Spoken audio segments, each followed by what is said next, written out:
जय श्री राम दोस्तों, राधे राधे। कैसे हैं आप सब? भगवान की कृपा और आशीर्वाद से आप सब अपने अपने निवास स्थान में कुशल मंगल से होंगे और आप सबकी कुशलता के लिए हमेशा प्रभु चरणों में प्रार्थी रहता हूं। दोस्तों, आप सभी को भगवान श्री हरि विष्णु जी के पूजन दिवस, पितरों की गति हेतु, पितरों की मुक्ति हेतु उत्तम अश्विन मास कृष्ण पक्ष सर्व पाप नाशनी इंदिरा एकादशी की हार्दिक शुभकामनाएं। भगवान श्री हरि विष्णु हमेशा आप सब पे अपनी कृपा और आशीर्वाद बनाए रखें। दोस्तों, आश्विन मास की कृष्ण पक्ष की एकादशी को इंदिरा एकादशी कहा जाता है। जब कभी श्राद्ध श्रद्धा से ना करके दबाव से किया जाता है,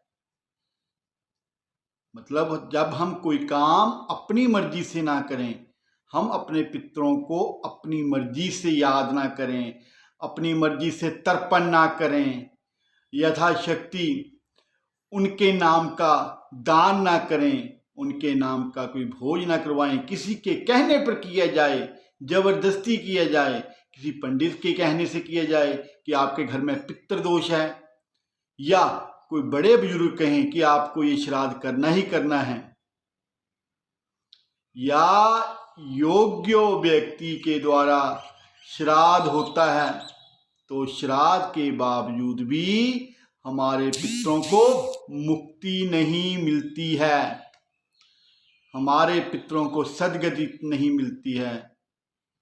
कई बार हमारे पितर ऐसे ही प्रेत योनियों में भटकते रहते हैं। तो इस व्रत के प्रभाव से बड़े बड़े पापों का नाश होता है। ये व्रत ऐसे में पितरों को ये व्रत करने से सद्गति प्राप्त होती है। ये भटकते हुए पितरों की गति सुधारने वाला व्रत है। इस दिन भगवान विष्णु के प्रतीक शालिग्राम जी की उपासना की जाती है। जो व्यक्ति व्रत करता है उसे शालिग्राम जी को तुलसी पत्ते का भोग लगाना चाहिए। शालिग्राम भगवान जी को तुलसी पत्ता अवश्य चढ़ाना चाहिए। भगवान श्री हरि विष्णु की पूजा बिना तुलसी दल के पूरी नहीं होती है। इस बार अश्विनी माह की कृष्ण पक्ष की जो एकादशी है, इंदिरा एकादशी, वो तिथि 27 सितंबर शुक्रवार को दोपहर 1:20 पर शुरू हो चुकी है और शनिवार 28 सितंबर दोपहर 2:49 तक रहेगी। ऐसे में उदया तिथि के अनुसार इंदिरा एकादशी का जो व्रत है 28 सितंबर को ही माना जाएगा और 29 सितंबर सुबह 6:13 से 8:36 तक रविवार को इसका पारण किया जाएगा। अतः आप सब नियम पूर्वक इंदिरा एकादशी का व्रत करके भगवान श्री हरि विष्णु की उपासना कीजिए। इस दिन इंदिरा एकादशी व्रत की कथा सुनना, उसके महात्म्य को समझना बहुत शुभ माना जाता है। माना जाता है जो व्यक्ति इस व्रत को करता है उसे पितरों के दोष से मुक्ति मिलती है और उसके द्वारा ये व्रत करने से, कथा सुनने से, दान पुण्य करने से पितृ अगर हमारे किसी कष्ट में हैं तो उनमें उन कष्टों से मुक्ति मिलती है। भगवान श्री हरि विष्णु उन पर अपनी कृपा बनाए रखते हैं। जब हम उनके नाम का कुछ दान पुण्य करते हैं, तर्पण करते हैं, तो हमारे पितृ प्रसन्न होते हैं और प्रसन्न होकर हमें वो खुशहाल जीवन जीने का आशीर्वाद देते हैं। अतः हमें पूरी श्रद्धा से, नियम से इस व्रत का पालन करना चाहिए। भगवान विष्णु जी की उपासना करनी चाहिए। एकादशी व्रत की कथा कुछ इस प्रकार है। आप सब भगवान श्री हरि विष्णु को अपने हृदय में विराजमान करके उनके श्री चरणों में ध्यान लगाकर इस कथा को श्रवण कीजिए। कथा शुरू करते हैं। बोलो श्री हरि विष्णु की जय। ओम नमो भगवते वासुदेवाय नमः। एक बार धर्मराज युधिष्ठिर भगवान श्री कृष्ण से कहने लगे, हे भगवान, हे दामोदर, हे माधव, हे बांसुरीधर, हे गोवर्धन गोपाल, प्रभु आप हमें ये बताइए कि आश्विन कृष्ण एकादशी का क्या नाम है, इसकी विधि तथा इसके नियम, और इस व्रत को विधि पूर्वक, नियम पूर्वक अगर कोई व्यक्ति करता है तो उसको उसका क्या फल मिलता है। सो कृपा करके प्रभु हमें ये सारा व्रत का कथा सुनाइए, इस व्रत की विधि बताइए, इस व्रत के बारे में बताइए। हम इस व्रत के बारे में कुछ नहीं जानते। तब भगवान श्री कृष्ण कहने लगे कि इस एकादशी का नाम इंदिरा एकादशी है। ये एकादशी कोटि कोटि, करोड़ों करोड़ों पापों का नाश करने वाली है, तथा अगर किसी के पितृ अधोगति में हैं, जिनको सदगति प्राप्त नहीं हुई है, भटक रहे हैं, मार्ग में कहीं उनको कुछ दिख नहीं रहा, मार्ग में उनको अगर कोई कष्ट है या घोर कष्ट में है, तो वो पितरों को अधोगति से मुक्ति देने वाली होती है। हे राजन, ध्यान पूर्वक इसकी कथा सुनो, और इसके सुनने मात्र से ही वाजपेयी यज्ञों का फल मिलता है। भगवान श्री कृष्ण का कहने का अर्थ ये है कि जो व्रत करता है, जो व्रत कहता है, जो ये कथा सुनता है, जो ये कथा सुनाता है, जो ये कथा सुनाने का जरिया बनता है, जो ये कथा सुनाने का कारण बनता है, सभी को समान फल मिलता है। भगवान श्री कृष्ण ने युधिष्ठिर से कहा, हे राजन, प्राचीन काल में सतयुग के समय में महिषपति नाम की एक नगरी में इंद्रसेन नाम का एक प्रतापी राजा धर्म पूर्वक अपनी प्रजा का पालन करते हुए शासन करता था। वह राजा पुत्र, पौत्र और धन आदि से संपन्न और भगवान श्री हरि विष्णु का परम भक्त था। एक दिन जब राजा सुखपूर्वक अपनी सभा में बैठा था, तो आकाश मार्ग से महर्षि नारद उतरकर उसकी सभा में आए, और राजा उन्हें देखते ही हाथ जोड़कर खड़ा हो गया और विधि पूर्वक महर्षि नारद जी का आदर सत्कार किया। उनके चरण धोकर, उन्हें अर्घ्य देकर, उनको पूरे आदर से उनके आसन पर बिठाया, सिंहासन पर बिठाया। जब देव ऋषि नारद आराम से अपने सिंहासन पर, आसन पर बैठ गए,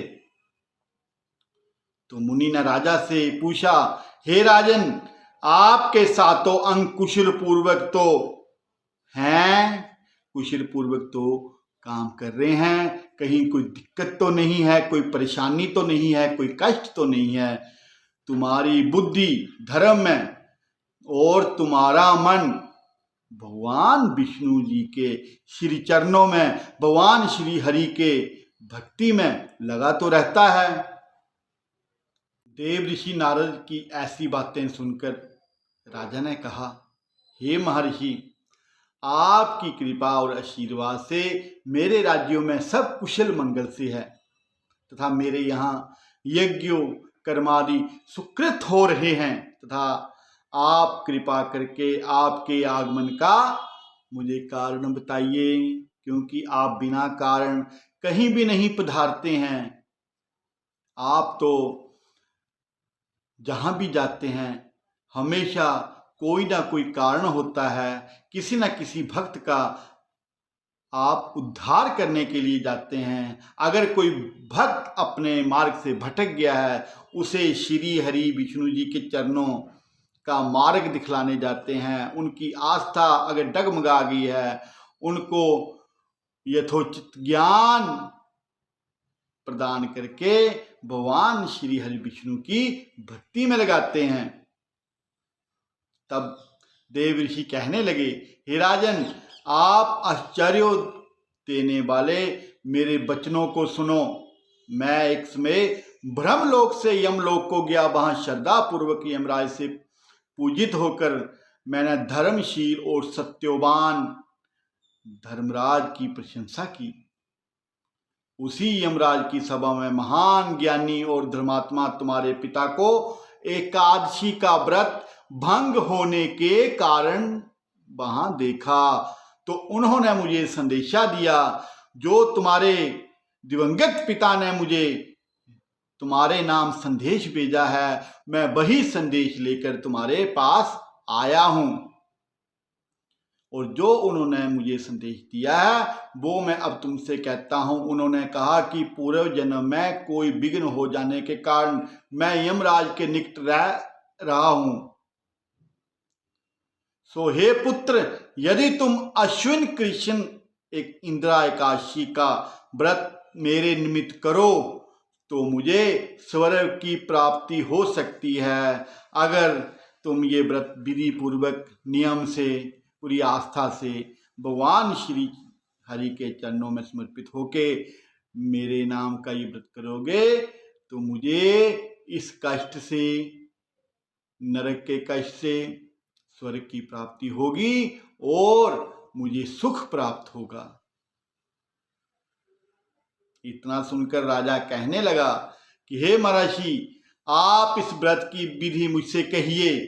तो नारद जी ने कहा, कृष्ण पक्ष की दशमी के दिन प्रातःकाल श्रद्धा पूर्वक स्नान आदि से निवृत्त होकर दोपहर को नदी आदि में जाकर स्नान करें। फिर श्रद्धा पूर्वक पितरों का श्राद्ध करें और एक बार भोजन करें। प्रातःकाल होने पर एकादशी के दिन दातुन आदि करके स्नान करें। फिर व्रत के नियमों को भक्ति पूर्वक ग्रहण करते हुए प्रतिज्ञा करें कि मैं आज संपूर्ण भोगों को त्याग कर निराहार एकादशी का व्रत करूंगा। हे अच्युत, हे पुंडरीकाक्ष, मैं आपकी शरण में हूं। ऐसी प्रार्थना श्री हरि विष्णु जी के चरणों में कीजिए। प्रभु की शरणागत हो जाइए, प्रभु के चरणों में अपना ध्यान लगाइए और प्रभु से कहिए, हे प्रभु, हे हरि विष्णु, आप मेरी रक्षा कीजिए। इस प्रकार नियम पूर्वक शालिग्राम की मूर्ति के आगे विधि पूर्वक श्राद्ध करके योग्य ब्राह्मणों को फलाहार का भोजन करवाएं और दक्षिणा दें, क्योंकि बिना दक्षिणा के कोई भी पूजा सफल नहीं होती और ब्राह्मणों की इच्छा अनुसार उन्हें बिल्कुल तृप्त करके ही भेजना चाहिए, उन्हें विदा करना चाहिए। पितरों के श्राद्ध से जो बच जाए उसको सूंघ कर गौ माता को दें तथा धूप, दीप, गंध, पुष्प, नैवेद्य आदि सब सामग्री से ऋषिकेश भगवान का पूजन करें।